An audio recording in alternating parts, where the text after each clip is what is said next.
The world knew him as a man who had conquered everything, a name whispered in corridors of power, printed on magazine covers, and envied by rivals across continents.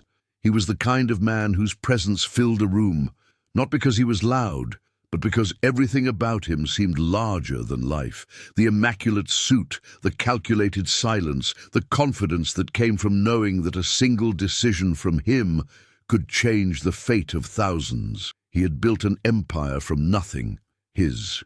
Companies stretched from Berlin to New York, his investments multiplied like seeds scattered across the earth. Every headline called him a visionary, a self-made titan, the man who mastered destiny.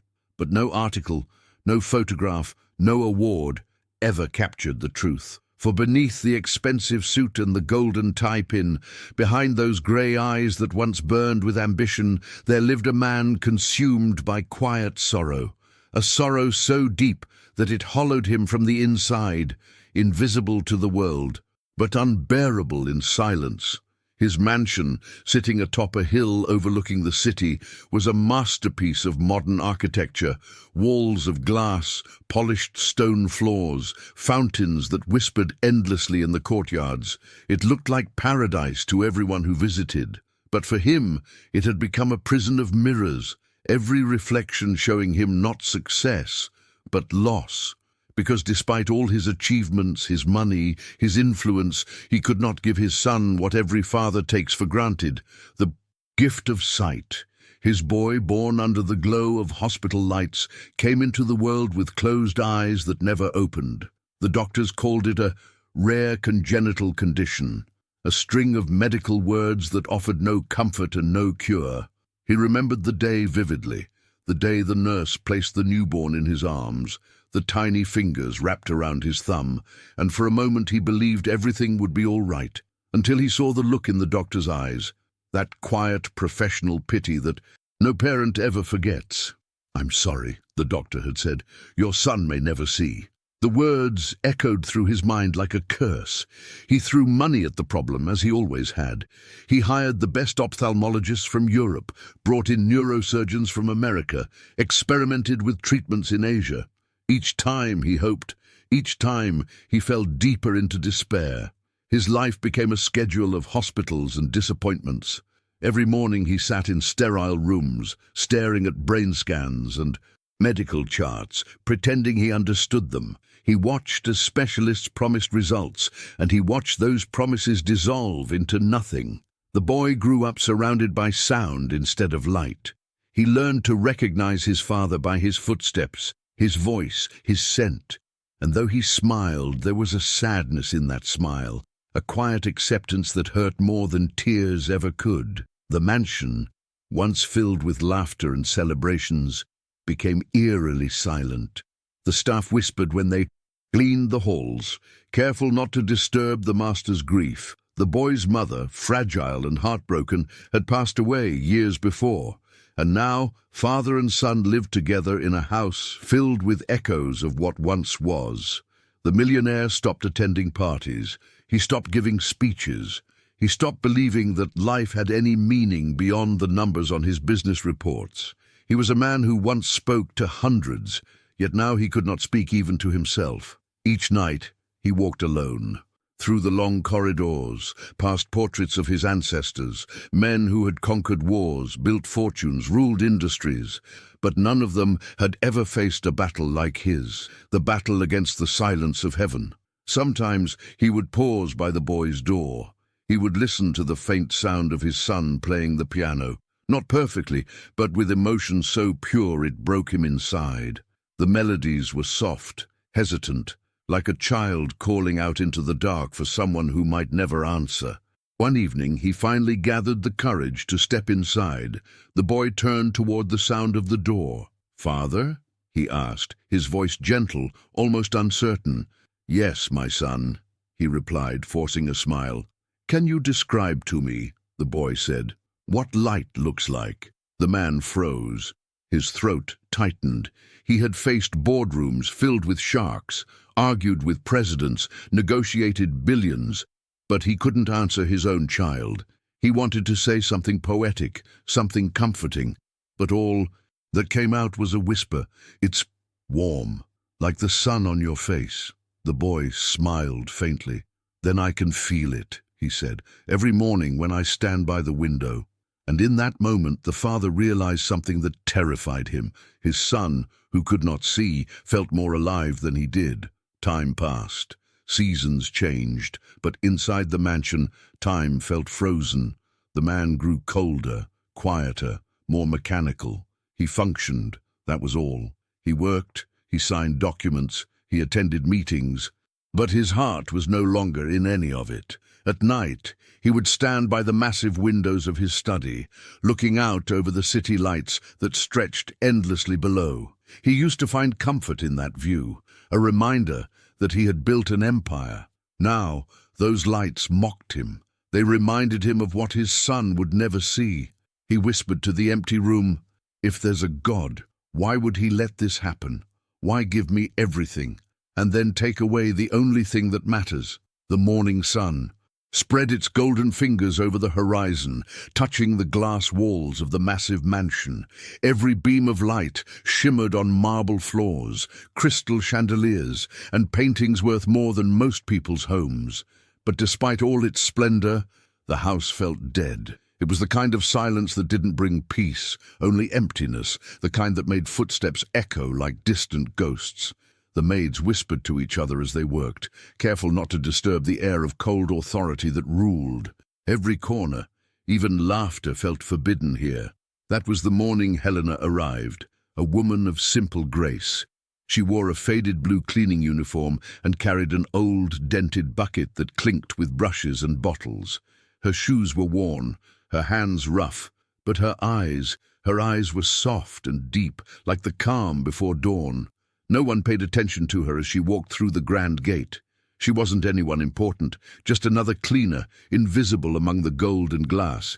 Yet if anyone had looked closely, they would have noticed something strange, the way sunlight seemed to follow her, resting on her shoulders as she walked. When Helena entered the main hall for the first time, she stopped. The space was breathtaking.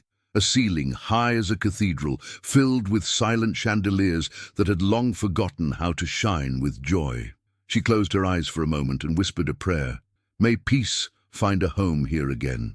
Then she began to work. A quiet presence. For days, Helena went unnoticed. She moved like a shadow, cleaning floors, dusting the portraits of ancestors long gone, washing away fingerprints no one remembered leaving. But while she worked, something changed. The air felt softer. The rooms didn't seem as cold. Even the other workers began to hum or speak a little louder, as if some unseen weight was slowly being lifted. Helena had a habit that confused the others. She sang quietly while she worked. Not pop songs, not radio hits, but old hymns, melodies, that sounded like they belonged to another century. "What are you always singing for?" one maid asked one afternoon. Helena smiled. "Because songs clean more than floors. They clean the heart." The maid rolled her eyes and walked away.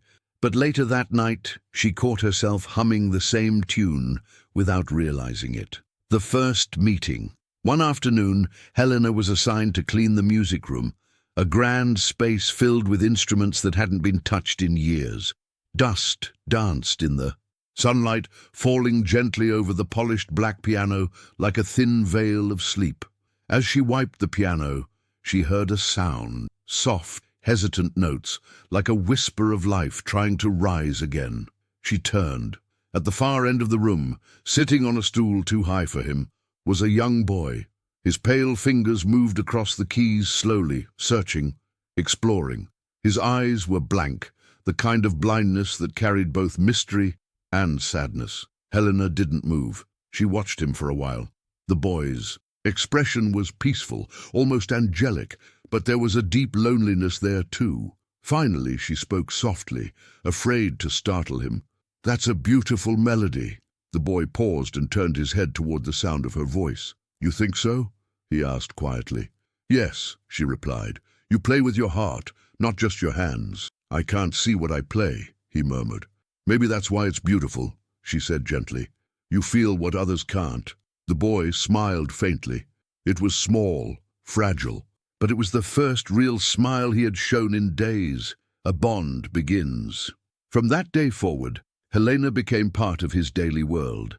Every time she cleaned the piano room, the boy was there, waiting, listening, sometimes talking. She described the world to him, the color of the sky at sunrise, the sound of leaves brushing in the wind, the smell of rain before it fell. "The clouds today look like silver feathers," she said once. "And what does silver look like?" he asked. "Like light that forgot. How to hide?" He laughed softly. "I like that." Helena began to notice how lonely he was. His father, the millionaire, rarely visited him. He was too busy with meetings, investments, and endless phone calls. But every time Helena entered, the boy's world grew a little bigger.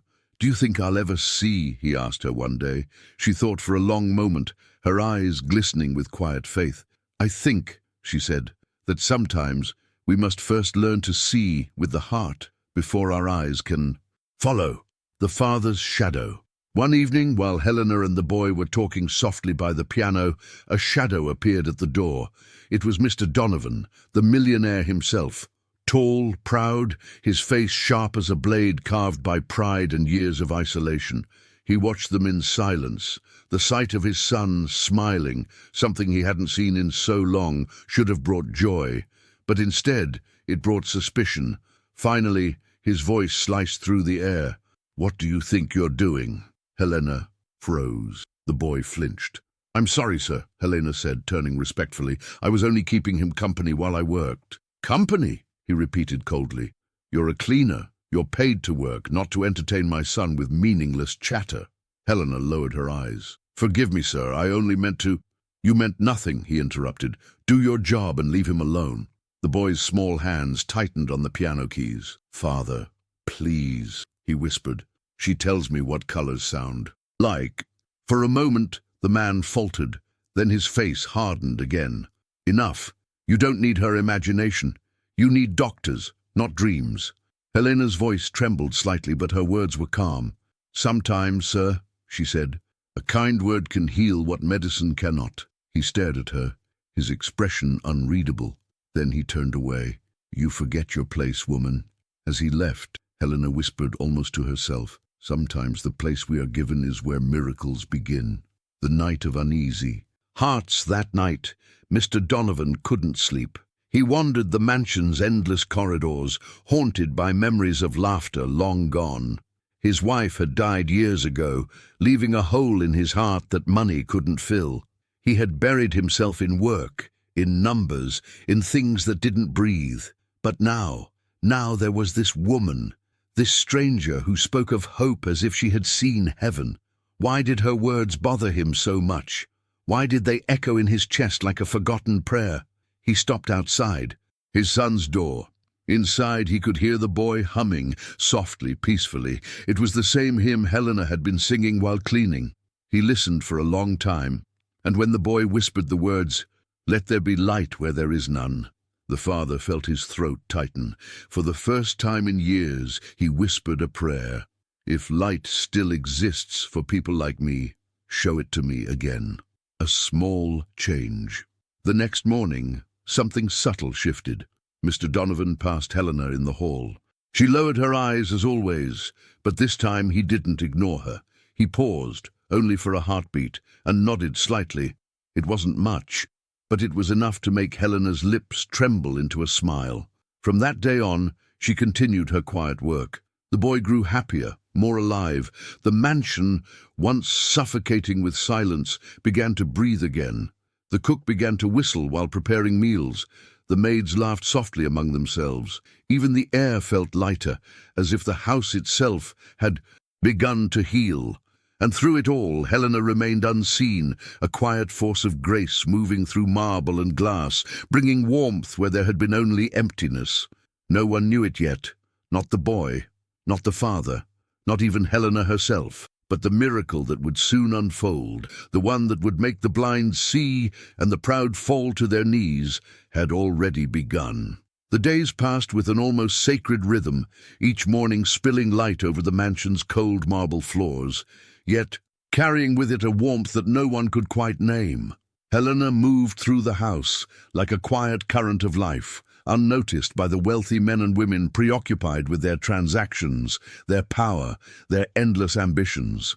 The boy awaited her every afternoon in the music room, his small body perched on the piano stool, fingers poised above the keys as though expecting the world to teach him its secrets through sound.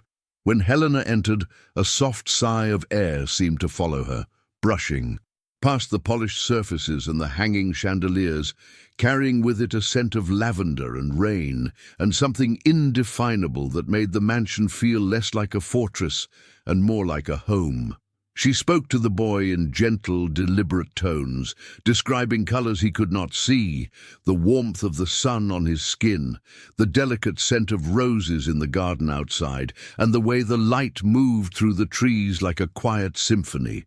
At first, he listened in silence, absorbing every word as if it were a lifeline, a map to a world he had never touched, never smelled, never imagined. Then slowly he began to respond, his voice trembling with wonder, telling her how the room felt soft, how the piano seemed alive, how the air itself hummed with music when she was near. He could not see her face, but he could feel the kindness in her hands, the certainty in her presence, and he began to sense something miraculous, though he did not yet know its shape.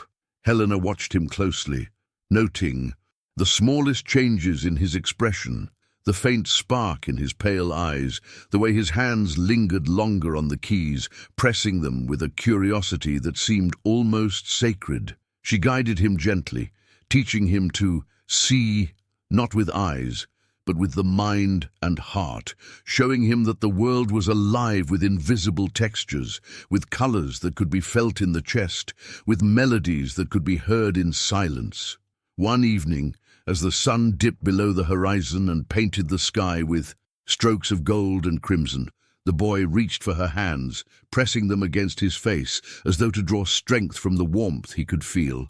Helena remained perfectly still, letting him absorb the comfort of her touch, whispering a prayer that no one could hear, a plea for light, for healing, for the miracle that was already stirring in the air around them.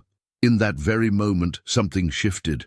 The boy gasped softly, a shiver running through his small body, and a sudden clarity filled the edges of his mind. He did not yet see the world with his eyes, but he could feel the shapes of objects, the presence of people, the flow of light, as if the mansion itself had become transparent to him, revealing its hidden heart. He laughed, a sound so pure and bright that it seemed to lift the dust from the chandelier above, and Helena felt tears prick her eyes, knowing that this small moment was the first true evidence of a miracle that had chosen them, a miracle that would not be denied. That night, the millionaire could not sleep. He wandered the hallways in the darkness, each step echoing through the empty rooms, and he thought of his son, of the laughter he had heard that afternoon, of the inexplicable warmth that had touched the mansion and his heart. Pride warred with awe, disbelief wrestled with wonder, and he realized, with a sudden sharpness, that he had never truly seen his son, never truly felt the light that could exist even in blindness. The next day, he observed, from a distance, as Helena guided the boy's hands over a vase, describing its contours, the gloss of its surface, the weight of its presence, and he felt an unfamiliar pang of jealousy mixed with gratitude. The boy's joy was uncontainable, his fingers tracing shapes with a reverence that seemed almost holy, and the millionaire's chest tightened as he wondered how something so small and simple could bring such profound change. Helena, unaware of his gaze, moved with quiet grace, her hands steady, her voice a soft river of words that wrapped around the boy like a warm embrace. She described the shimmer of sunlight on water, the gentle fall of autumn leaves, the subtle scent of ink on a page. And the boy responded with wonder, describing how the world tasted to him, how it sang to him, how he could almost see the colors that existed beyond the limitations of sight. The millionaire found himself stepping closer, unable to resist the pull of the room, and he felt a strange, unsettling Sensation, as if the walls of the mansion had become transparent and the hidden joy of his son was pressing against him like a revelation. Helena turned briefly, sensing his presence, and her eyes met his. For the first time, he did not see a maid, a servant, or a person beneath his station. He saw a woman whose very being carried a quiet, undeniable power. The boy's small hands touched hers again, seeking reassurance, and something extraordinary happened. A warmth spread from Helena's fingertips into his chest, a light that was not visible but unmistakably present. The boy gasped, a shiver running through him, and for the first time he felt the outlines of shapes around him, the edges of the piano, the curve of the stool, the presence of his father standing at the door, all painted in a brilliant invisible glow that filled the room with the silent certainty of wonder. The millionaire watched, his heart pounding, as his son turned to him with a radiant expression, eyes, still unseeing, yet filled with something that transcended vision entirely. "Father," the boy whispered, voice trembling with awe, "I can feel everything. I can feel the room and you and her, and it's all light." The millionaire's breath caught, and for the first time in years he fell to his knees, feeling both fear and an overwhelming gratitude, the boundaries of his world shattering under the revelation that something beyond reason was at work. Helena knelt beside the boy, her voice a prayer, a song, a blessing. Her tears slipping silently down her cheeks as she whispered, "Let the light guide you always, and let the love you carry become the sight you need." The mansion itself seemed to respond, the chandeliers shimmering faintly, the floors reflecting more than their usual gloss, the air filled with an almost tangible serenity, as though the house had become sacred in that moment, transformed by the invisible miracle that had begun quietly, unassumingly, yet with unstoppable force. The millionaire finally rose, trembling, his pride dissolving, his heart softening, and he realized, with a clarity that left him breathless, that his son was no longer limited by blindness, that Helena's simple presence, her unwavering faith, and the small touch of her hands had awakened a light that would never be extinguished. He reached out to his son, holding his small hands, and whispered, "I see you now, in a way I never have before." And the boy laughed, the purest sound in the world, as if he were the first child to ever hear joy. Helena stepped back, her heart swelling, knowing that the miracle had only just begun, that the boy would grow to see the world not with eyes alone, but with the boundless vision of love, and that the millionaire, too, would begin a journey from pride to humility, from darkness to the light that one simple, faithful soul had brought into their lives. The days that followed were unlike any the mansion had ever known, as if time itself had slowed to witness the quiet unfolding of something extraordinary. The boy's laughter echoed through the grand halls, pure and unrestrained, carrying with it a weight of truth that could not be denied. Helena continued her work with tireless patience, guiding his hands, speaking words that painted images far beyond the reach of ordinary sight, her presence a constant reminder that miracles often wear the guise of simplicity. The millionaire, however, could not escape the growing turbulence in his own heart. Every moment spent observing the boy, every glimpse of the light that seemed to radiate from Helena's very being, chipped away at his carefully constructed walls of pride and disbelief. He began to notice subtle changes beyond the music room, the servants moving with newfound reverence, the flowers in the gardens blooming with unusual vibrancy, a softness in the air that seemed to caress even the most hardened corners of the house. Whispers began to circulate among the staff, tales of the boy seeing in ways that defied reason, of Helena's hands glowing with a warmth that comforted and healed, of shadows that seemed to recede in her presence. The millionaire dismissed them at first, attributing these stories to imagination or superstition, yet he could not ignore the truth that unfolded before his own eyes each day. One afternoon he found himself drawn into the music room once more, unable to resist the gravity of the moment. The boy sat at the piano, fingers dancing over the keys, as though the music were woven from sunlight itself, and Helena stood beside him, her hand resting lightly on his shoulder. The millionaire hesitated at the doorway, a familiar mixture of awe, fear, and longing tightening in his chest. He watched as his son's small hands reached for a flower placed upon the piano, describing its texture, its shape, and its color with such vividness that even a seasoned artist would have been envious. The boy's voice trembled with excitement as he proclaimed, "I can see it! I can see everything!" Helena's eyes shimmered with tears, but it was the boy's radiant expression, unclouded by doubt, that pierced the millionaire's soul.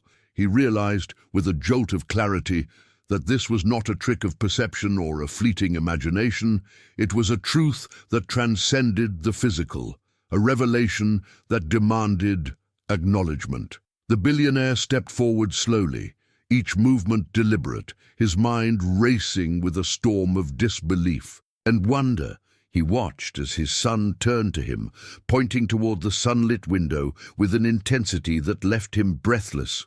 "Father, it's all light!" the boy exclaimed, his voice filled with the innocence of certainty. The millionaire's breath caught, a shiver running through him as he knelt beside his son and lifted the small hands into his own. He felt the warmth, the life, the extraordinary energy that seemed to flow from Helena through the boy into him. And he understood in that moment that something miraculous had occurred, something that no amount of wealth, power, or influence could ever replicate. The mansion's quiet began to transform into a stage of revelation. The house, once a monument to status and cold luxury, became a sanctuary of wonder. Visitors arrived, first family friends, then curious acquaintances, each one witnessing the boy's incredible gift. Each time, the reaction was the same: astonishment, disbelief, awe, and in some, fear.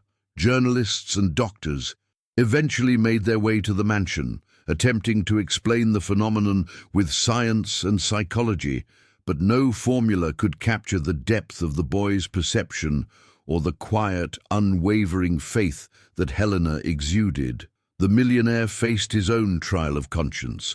He had lived his life with certainty in power, in control, in wealth, yet here was something he could neither control nor comprehend. The world around him demanded proof, acknowledgement, yet he knew that the true miracle was not a spectacle. It was the awakening of hearts, the illumination of the soul, the revelation that even in blindness one could see the divine. As the days unfolded, he began to reflect on the emptiness of his previous pursuits. Meetings and deals, contracts and negotiations paled in significance beside the purity of his son's laughter and the gentle wisdom of Helena's guidance. He began to assist her in ways he had never imagined, preparing music sheets, arranging the piano, ensuring that the boy's environment was safe and nurturing. But more than that, he began to open his own heart, speaking words of gratitude and humility that had been foreign to him for decades. Helena, ever gentle, never sought recognition. She continued her work quietly, her focus entirely on the boy and the miracles she facilitated, never acknowledging the power she wielded simply by being a conduit for love and light. The boy's vision grew stronger each day, his descriptions of the world more intricate, more vivid, more beautiful. He spoke of colors that danced in the air, of sounds that painted images across the walls, of warmth that traced the contours of hearts. The millionaire found himself captivated, not by the miracle alone, but by the truth it revealed about life, about love, about faith. And yet even in the midst of this wonder, a subtle tension lingered. The outside world demanded explanation, demanded spectacle, demanded understanding in terms the millionaire could not offer. He realized that true faith is not always validated by the world. Sometimes it exists only in the quiet acknowledgement of what is miraculous and unexplainable. One evening, he watched as Helena guided the boy through a simple exercise, having him trace the edges of a vase, describing its curves, its gloss, its weight. The boy's hands moved with a confidence that had not been there before, his eyes filled with an understanding that transcended the physical. The millionaire approached, hesitating before speaking, his voice low and unsteady. "Helena, how is this possible?" he asked. She looked at him, serene, radiant, her eyes reflecting the light that now flowed through the boy. "I do not make miracles," she said simply. "I only open the heart to receive what is already there." The light was always inside him, and now he can see it too. The billionaire swallowed hard, a lump forming in his throat. He realized that wealth and power, all the achievements he had accumulated, meant nothing in comparison to this awakening. The boy, sensing his father's presence, turned to him with a smile that held the innocence and clarity of divine revelation. "Father," he said softly, "everything is brighter than I imagined, and I can see the kindness and love in everything around me." The millionaire's chest tightened as tears streamed down his face. He reached out, holding his son close, and for the first time in decades felt the weight of his life's emptiness lift. Helena stood quietly to the side, her eyes glistening with tears, witnessing the profound transformation not just of the boy, but of the man who had once been incapable of humility, now learning to kneel before the light that had always existed. The house seemed to breathe with them, the walls reflecting more than the golden sunlight. They reflected hope, faith, and the undeniable power of love that heals, transforms, and reveals what no wealth or power could ever create. The miracle, once hidden in quiet afternoons and whispered prayers, was now unfolding openly yet subtly for those who had the eyes to see, the hearts to feel, and the courage to believe. The days that followed became a whirlwind of revelation, a tide that carried the mansion, its inhabitants, and the lives of those who would come into contact with the miracle toward a destiny that no one could have predicted. The first ripple of change came quietly, like a whisper that grew louder with every passing hour. Word of the boy's newfound sight spread among the household staff, first in murmurs, then in urgent exclamations, as each person who witnessed the miracle felt the gravity of what had occurred. Servants who had once scuttled through the halls with mechanical precision now paused to look at the boy with awe, their eyes reflecting wonder and disbelief. The gardener, tending to roses and lilies, would glance over at the music room and see the boy tracing the outlines of plants he could not have known existed, his fingers hovering over petals and stems as though drawing the shapes directly from the air. The millionaire himself wrestled with a torrent of emotions, pride, guilt, awe, humility, all intertwined, like the threads of a complex tapestry. He had lived his life with certainty in wealth, in control, in command, yet the boy's miracle humbled him in ways he could not have imagined. Each night, as he watched Helena guiding the child, he felt a tremor of shame for having underestimated her, for having dismissed the quiet power she carried, and for having once thought that influence and status were measures of human worth. Yet there was a growing realization that some forces could not be measured in money, power, or titles. They existed in the gentle touch of a hand, in the persistence of faith, in the courage to believe in what the eyes could not see. The second moment arrived as the outside world began to take notice. Friends of the family, curious onlookers, and distant relatives began to request visits, each arrival bearing questions, skepticism, and in some, a hunger for proof of the extraordinary. Doctors and scholars, armed with instruments and logic, came with expectations of analysis, explanation, and debunking. But what they encountered could not be contained by their formulas or theories. The boy's perception went beyond sight into the realm of feeling, of intuition, of the pure, unfiltered knowledge of the world around him. Each demonstration, each description, each laugh, each gasp from the child revealed the limits of human understanding and the depth of what love and faith could unlock.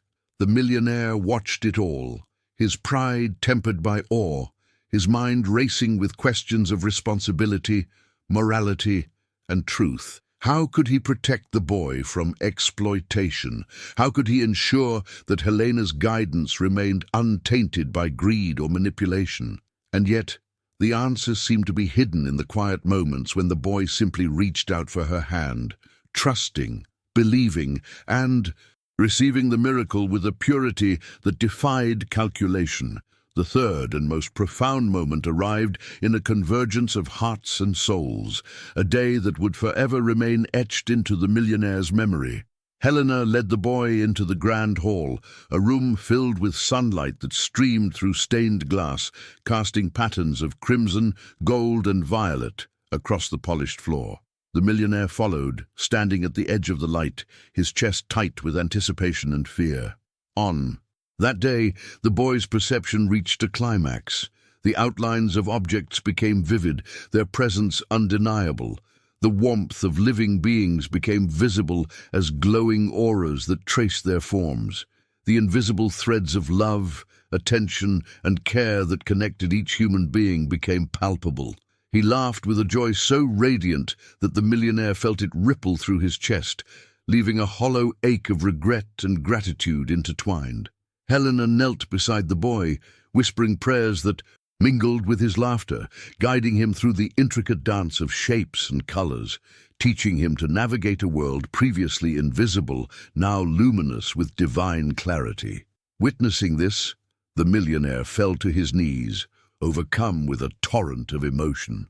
He realized that the true gift was not merely the boy's vision, but the revelation of what had been hidden in his own heart, the capacity for humility, for reverence, for awe. He saw the emptiness of his past pursuits, the futility of wealth untempered by compassion, and the profound truth that human greatness is measured not in possessions or power, but in the courage to recognize, nurture, and honor the light in others. The mansion itself seemed to vibrate with the magnitude of the moment, every polished surface reflecting the invisible energy that now filled the rooms.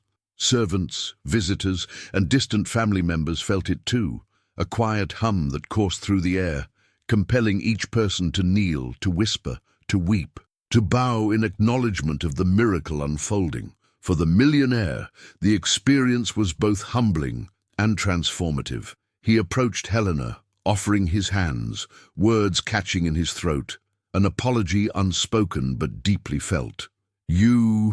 You've shown me what I could never see, he said finally, his voice trembling. I owe you everything, not just for him, but for myself. Helena smiled softly, eyes glistening with tears, yet her humility remained intact. The light was always here, she replied, gently. I only helped him to see what was already within him, and you have begun to see what has always been around you too. That evening, the mansion settled into a new rhythm, no longer merely a house of wealth, but a sanctuary of revelation and transformation. The boy continued to grow, each day bringing more clarity, more joy, more understanding. The millionaire, once a man of pride and rigid certainty, now walked the halls with a softer step, his gaze attuned to the subtleties of love, presence, and grace. He had witnessed a miracle, yes, but more importantly, he had witnessed the awakening of a soul, the boy's, Helena's, and his own. And in that awakening, he found the quiet, enduring truth that would guide him for the rest of his days, that even the simplest hands, even the humblest heart, can carry the power to illuminate the darkest corners, to awaken the blind, to transform the mighty, and to teach a lesson no wealth could ever purchase. The days turned into weeks, and the miracle that had begun in quiet afternoons now rippled outward, touching lives far beyond the walls of the mansion. The boy's vision, once hidden and fragile, grew stronger with each passing hour, his understanding of the world deepening, his heart expanding to encompass not just the beauty of objects, but the essence of people, of nature, of life itself. Helena remained steadfast, her presence both a shield and a guide, teaching him to navigate not only the visible world, but the invisible currents of empathy, love, and truth that connected all beings. The millionaire, once consumed by ambition, power, and the cold logic of wealth, found himself transformed in ways he could never have anticipated. He walked the halls with a reverence he had never known, his eyes attuned not to money or status, but to the subtleties of life unfolding before him. Each smile from his son, each whispered word of gratitude, each gentle touch from Helena became a reminder that true power lay, not in dominance or control, but in the humility to witness, the courage to serve, and the willingness to be changed. Outside the mansion, the world began to take notice. Friends, distant relatives, and even strangers spoke of the boy's miraculous perception, the light in his eyes, and the quiet, commanding presence of the woman who had unlocked it. The millionaire faced scrutiny, curiosity, and admiration alike, yet he no longer sought the approval of the world. He had seen what truly mattered, and it was enough. One evening, as the sun dipped below the horizon, casting the sky in shades of amber and violet, the millionaire called Helena and his son to the grand hall. The chandeliers glimmered faintly, reflecting not just light, but the profound energy that had taken root in the mansion. He knelt before them, not in desperation, but in reverent acknowledgement of all they had given him. "Helena," he whispered, voice thick with emotion, "I have lived a life chasing shadows, measuring worth in numbers, and seeking control. But you have shown me the truth that love, faith, and humility are the only things that endure. I am forever in your debt, not only for my son's eyes, but for opening my own heart."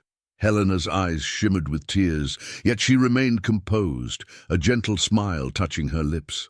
"The light was always within him," she said softly, "and it is always within you, too. You only had to see it, truly see it." The boy, small hands resting in his father's, looked up. With radiant clarity, "Father, I can see everything," he said simply, his voice carrying the innocence and certainty of someone who has touched the divine. "Not just colors, not just shapes. I can feel love in every corner, in every person, in every moment." The millionaire's chest ached with overwhelming gratitude, awe, and humility.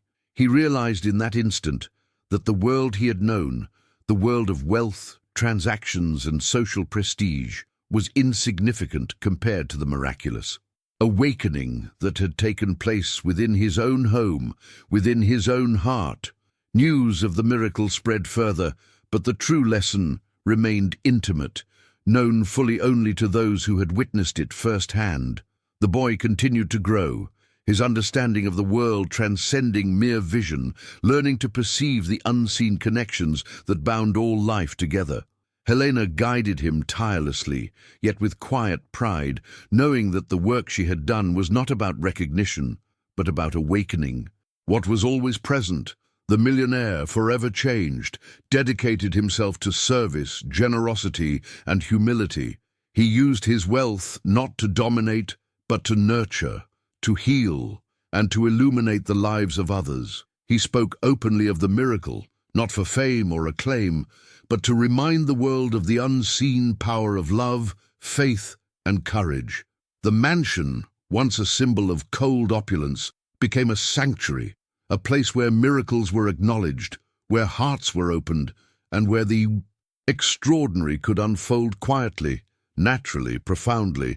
And in the quiet moments, when the sun spilled its last golden rays across the polished floors, the millionaire would watch his son, hand in hand with Helena, laughing, exploring, learning, and seeing, not just with his eyes, but with the boundless vision of love, light, and faith. In that laughter, in that light, the billionaire understood the ultimate truth, that life's greatest miracles are never measured in wealth, power, or status, but in the quiet, persistent, unwavering touch of love that can awaken a blind heart, restore a soul, and transform an entire life. From that day forward, the millionaire walked the earth not as a man of riches alone, but as a man reborn, humbled, and enlightened by the simple yet profound truth that had been revealed to him, his son, and the world through the unwavering faith and boundless heart of a single humble woman who dared to believe in miracles.